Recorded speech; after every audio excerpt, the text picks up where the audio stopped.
හරි ඉතින් ඔන්න එමනම් අද අපි දැන් පිටත් වෙන්න කියලා හදන්නේ. ඉතින් අපි දැන් උදේ ඇවිල්ලා කෑවා කාලා මෙතනින් පූල් එකටත් බැස්සා. බැහැලා ඊට පස්සේ මේ ඔන්න අපේ ආයුර්වර්ධන මාමා ඉන්න බොහොම ස්තුතියි මේ අපි මේ ගමන පරිස්සමට එක් කරන් ආවට.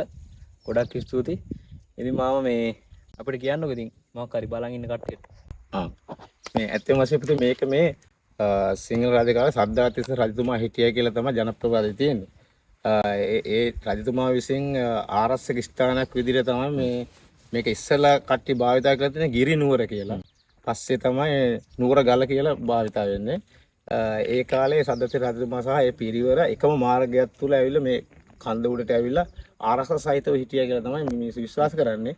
මේක 920 විතර තමයි ආදිවාසී ජනතාව විසින් මේ කන්ද සොයාගෙන තියෙන්නේ. ඒ ගල් ගුහාවල් මේ පොකුණ හැම සොයාගෙන තියෙන. ඒගොල්ලෝ මේ පෙනි කඩන්න බඹර කපන්න ආපු වෙලාවක තමයි සොයාගෙන තියෙන්නේ.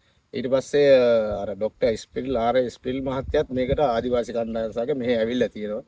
ඇවිල්ලා ඒගොල්ලන්ගේ විස්තර අරගෙන සංතරගේ එයා ඊට පස්සේ පොත් බර ගන්නක් මේ බිහි කරලා තියෙනවා. ඒ ඉංග්‍රීසි භාෂාවේ. ඉතින් ඒවා බලලා ගොඩාක් කට්ටිය පොයි පුතාලා වගේ මේක බලන්න එනවා. එතකොට මේක තව ප්‍රසිද්ධ වෙනවා. ඔබතුමාලත් එනවනේ මේක බලන්න එන්න. මේ පැත්තෙන් මගේ නැගෙනහිර පැත්තෙන් මගේ අතපිට පැත්තේ දිස් වෙනවා. මේ කියන්නේ ඒ රජතුමා හිටිය කාලේ ඇත්බැඳ කන්ද කියලා ඒ ඇත්තු වර්ගයක් කියන්නේ ඇත්තු මේකේ බැඳලා හිටිය කියලා තමයි විශ්වාස කරන්නේ. මොකද දැනටත් ශේෂයේ වෙච්ච ගල් කණු අරනවා මේකේ බලා ගන්න පුළුවන් මේ කන්ද වැටිය කියොත්. ඊට පස්සේ මෙතන කියන්නේ මේක කියන්නේ කොරටිපුදම් කඳු වැටිය. කොරටිපුදාම කියලා කඳු වැටියක් තියෙන්නේ. මේක ඇවිල්ලා මාරුතු හෙල. ඊළඟට අපිට දිස් වෙන්නේ මෙතන බේරා හැල කියලා එකක් තියෙනවා. මාමා අර ඈතින් පේන්නේ අර කන්දේ වලින් තොප්පි කියලා තොප්පි. නෑ. අර මේ කන්දට උඩින් ඇද්දන්ත කියපු කන්දට උඩින් දිස් වෙන අම්පාරේ තියෙන උසම කන මේ වාලි බෙහෙල්. වාලි මෙල කියන එකත් කට්ටිය යන්නේ එකක් තමයි. ඊට පස්සේ මේ මාර්තු වෙලා තියෙනවා මේ මැණික් කැල්ල තියෙනවා.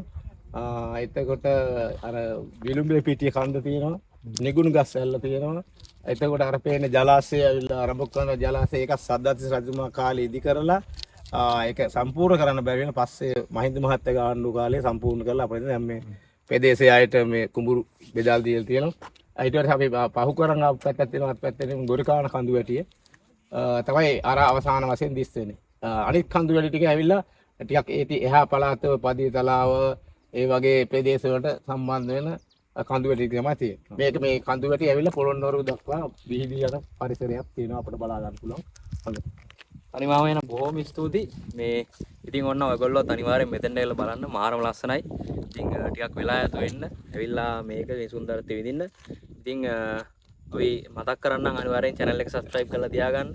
ඉතින් වීඩියෝ එක හොඳයි නම් තව කෙනෙක්ට බලන්න අනිවාර්යෙන් recommend කරන්න අමතක කරන්න එපා. ඉතින් අපි ගිහිල්ලා එන්නම් ඊළඟ වීඩියෝ එකෙන් හම්බෙමු. ඉතින් මම බොහොම ස්තුතියි. අපි ගිහිල්ලා එන්න. මාම කෙච්චක් මාම කෙච්චක් වතුයි.